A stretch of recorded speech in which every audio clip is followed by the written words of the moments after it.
Hello and welcome to Radio Abundance. My name is Steve Boyle. I am your host. I am the executive director of YIMBY Democrats for America. And today we have a really special episode. And really the first in a short series of episodes that I'm genuinely honored and excited to bring you. At the very beginning of this podcast and our journey, we did an episode, a double feature, with the folks from YIMBY Democrats of San Diego County and Congressman Scott Peters, who is in the U.S. Congress and represents San Diego. Now, that must have made the rounds on San Diego social media because a local organization here called Lived Experience Advisors, and specifically a woman named Natalie, who will introduce herself in a second, reached out and said, we are some folks who have experienced homelessness, who work with folks experiencing homelessness, who help them, who advocate for them, who help them speak to City Hall and government and get stuff done and represent them. And maybe it might be nice at least to talk, if not to do a podcast episode. And I was honored by that reach out and so excited about it because I think on pretty much every episode of Radio Abundance, we talk about this issue. It's one of the most important things to us. If you don't build houses, people don't live in houses. It's pretty simple, right? If you don't build houses, there's nowhere for people to live. If you don't build houses, the price goes up and people can't afford a house. If you don't build homes and somebody can't make rent that month, something goes wrong in their life. I mean, if you're on the streets, it gets, with every day and every moment, harder to pull yourself back up. And there's a lot of folks for whom the shelter experience is a worse bet than being on the street. And so this is something we care a lot about and we talk a lot about and we bring on policy experts about, but we haven't yet on this program had people who've lived it. Now, the last thing we want to do together is some poverty porn. That's not what we're here to do. But we are here to tell stories and to talk about it and hear some perspectives that we haven't heard yet and that you don't always hear. And I'm really excited about this. So we're meeting up today in San Diego. We're going to talk for a little bit. We're going to break this into a few episodes, and we're excited to share that with you. And I'd love the three folks who are joining me right now to introduce themselves, starting with Natalie. Hi, my name's Natalie Raschke. I've lived in San Diego for about 18 years now. Hi, I am Vanessa Graziano, and I am part of the Lived Experience Advisors. And I moved to San Diego when I was 13. So, yeah. My name's John Brady. I'm the executive director and founder of Lived Experience Advisors. I myself was homeless for a year about a decade ago on the streets of San Diego. I never in my life expected to be there. And I reluctantly started advocating, and there's a long story behind that, for people experiencing homelessness. But I will tell you, like many people that experience homelessness, they do not want to let people know, not even their friends or family. It's a source of shame, and I was similar in that regard. And we're going to hear perspectives like that today. John, I think you're going to join us for this very first conversation, and you do have, something happened today that you want to talk about, and this is before you do. I want to make sure. I'll be honest, the cameras are on one side of the room, and I want to make sure people see you. So you can look at the camera if you want. I can also switch chairs with you if you want, but I want to make sure we see you for this, and I think you wanted to reflect on something that happened in your life today and what that meant to you and how that ties into this. Well, unfortunately, I would just say that death is something that homeless people tend to experience more often and earlier than the rest of the population. And my roommate, who had experienced homelessness on and off over a period of years here, I was reluctant to go to the hospital. Fortunately, I finally put my foot down and said, dude, I don't want to wake up and you not be here anymore, and you need to go to the hospital. And that was 2 days ago. I had not been able to reach him and finally had to drive up to the hospital. And this is the dehumanizing part of where we are with serving people like this. They couldn't even tell me that he had passed because I wasn't the emergency contact. I had to drive up to the hospital, put pressure on real people that knew what had happened but couldn't tell me until I finally almost made a scene in the lobby. And somebody came down and said, he's no longer a patient here, and you need to reach out to his next of kin. That was all they could say. But I knew right then. I mean, I knew in my heart when they were kind of giving me the runaround, but And here is a human being that he would give you the shirt off his back. He was the most generous, kind, mellow person. And these are the stories you don't hear. Like sometimes we focus on like the criminal element that is in our community, like everyone else's community. But what we miss is the humanity of somebody. We were all very similar when we were on the street to.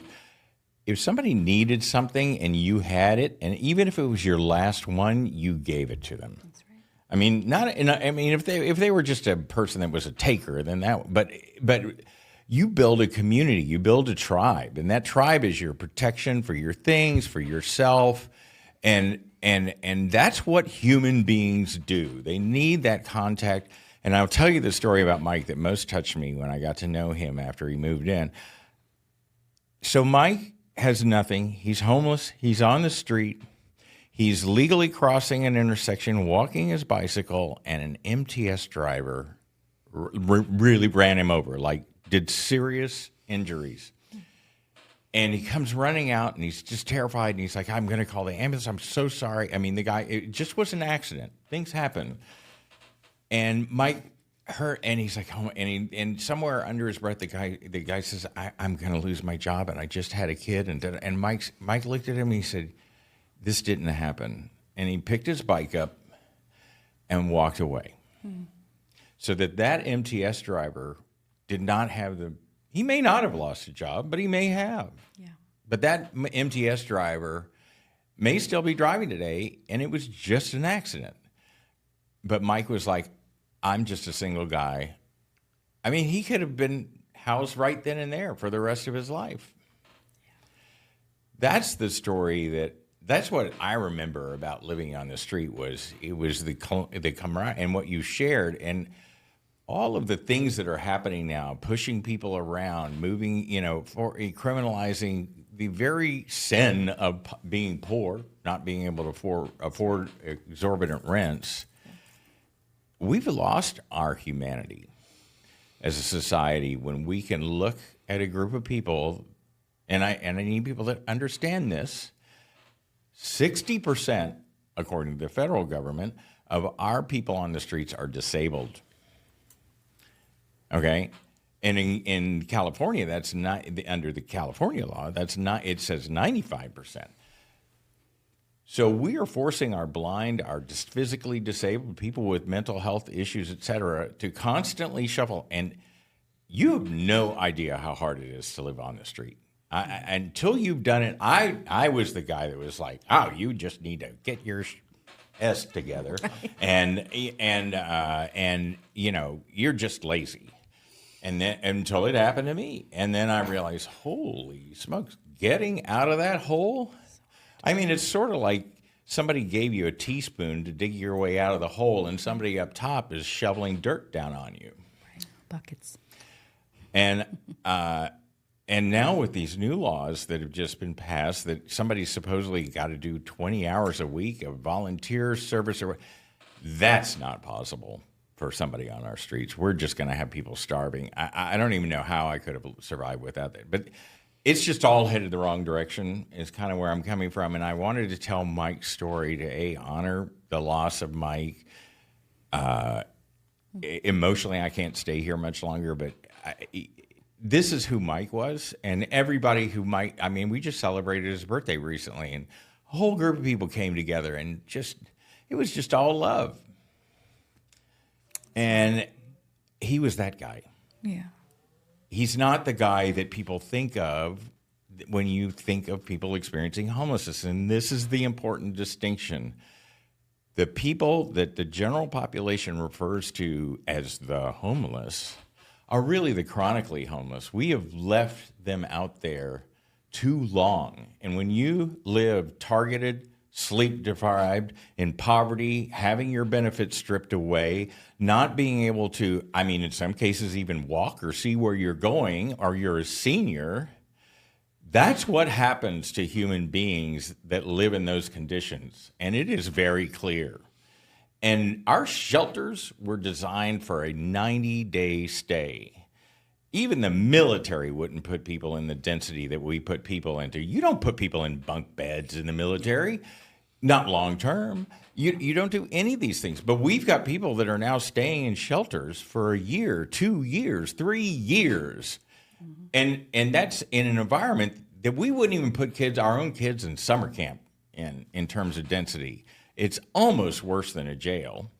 And more importantly, as a community in the San Diego region, we are spending $500 million a year managing homelessness.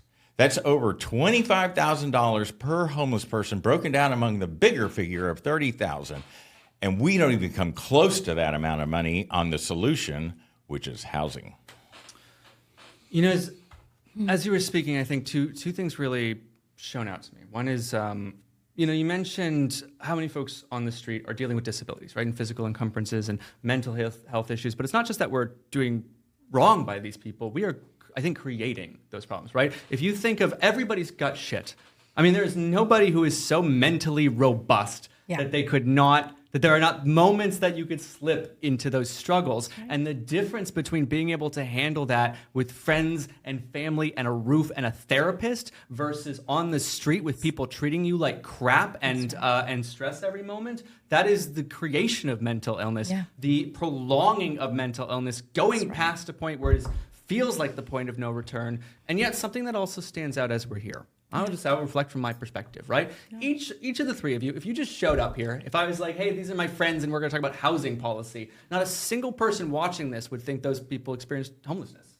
Yeah. You and I just met. We've never spoken before. We met in the thing, and you were telling me about your background, the work you did at Lived Experience Advisors, and I had to be like, because we were like, we're going to talk to people who experience homelessness today. I had to be like, have you? You know what I mean? Because there's it's not like, and we know this, but it bears fucking repeating. There's not some quality of homelessness as a person. You are, before you look like everybody else, after you look like everybody else, and all of us could be put through that ringer. Except for one thing, I'll tell you this. Once you're at that table and they discover that you're homeless, all of a sudden you're not worth as much as the consultants that they're paying big bucks at that table, and people treat you as less than. And it's stunning to me. Like anywhere else, if you've had experience, you've been through it, you know what works and what doesn't. You're the only honest voice at the table, and yet you're either not being paid at all, which and we're picking up the tab for it. We're paying people a living wage, or your voice is just discounted. And it's not easy doing this work. I mean, 50% of what our effort is amongst our staff is really devoted to supporting the people that are still in crisis, recovering from homelessness, even if they're years away from it, because you will never, ever stop thinking, what happens if I could lose my home? What am I going to do if I lose my home again? My background is not in politics. It is in events and live theater and immersive experiences and game design. But I did work for a time with the foster care system in California, and I both made a virtual reality 360 film to tell the story of people. Actually, sort of choose your own adventures, interactive of dealing with that. But my favorite thing was I made a board game for them, like a dice game, like a tabletop game. And the point of this game was that so much of your life in the foster care system, in being homeless, is determined by chance, which is to say the roll of the die, but B, it stacks. When shit happens, the deck gets stacked above you. So the more you got to deal with, actually the higher number you got to roll to get out of it, and so on and so forth, until the same people making the same choices and similar roles are going to go in different directions, and it gets hard to pull yourself back up. Now, in a moment, we're going to close out this episode, and then we will follow up this episode by talking with Natalie and Vanessa about their experiences.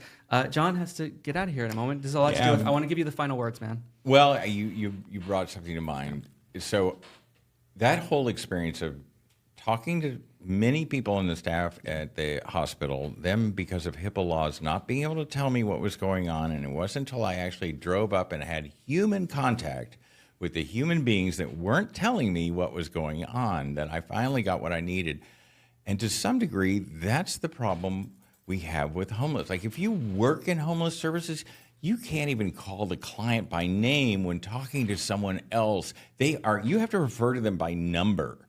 And it's just dehumanizing. It's HIPAA law has gotten to the point, like if you were in a small town and your grandparent died or your neighbor died or my roommate died, everybody would know about it. But HIPAA, the people that are very much around that person, we lose people all the time on the street and we have to wonder, did they die? And we'll never know because we can't find out if our friend that disappeared in an ambulance ended up in a home or in a casket. John, last question. Where can people learn more about lived experience advisors and how can they help? How can they plug in? Well, we've got World Homeless Day coming up. That's just where this year we are going to provide, it's a day of service for those that are still suffering on our streets and a day of remembrance for the it's nearly 3,750 people that have died since we started record keeping. And we put out a luminary for every person on the lawn of the county building that has passed during that time. So we need volunteers to help with that process. You can find out more about lived experience at lived experience advisors at livedadvisors.org. And you can sign up for an email. You can make a donation towards World Homeless Day or our operations and help us take formerly homeless people and turn them into civic leaders. You know, when people learn more about lived experience advisors, I think they'll learn more about lived experiences too. So I like that. Well, we just started a newsletter and we're cranking it out now because the misinformation and tropes is crazier than ever about the people that are suffering on our streets. So thank you for your. Thank you. John, Natalie, Vanessa, thank you for being here with us today. And thank you for tuning into this episode of Radio Abundance. This is the first in this series. Stay tuned for more. And thanks for being with us on Radio Abundance. Thank you. Thank you. Thank you.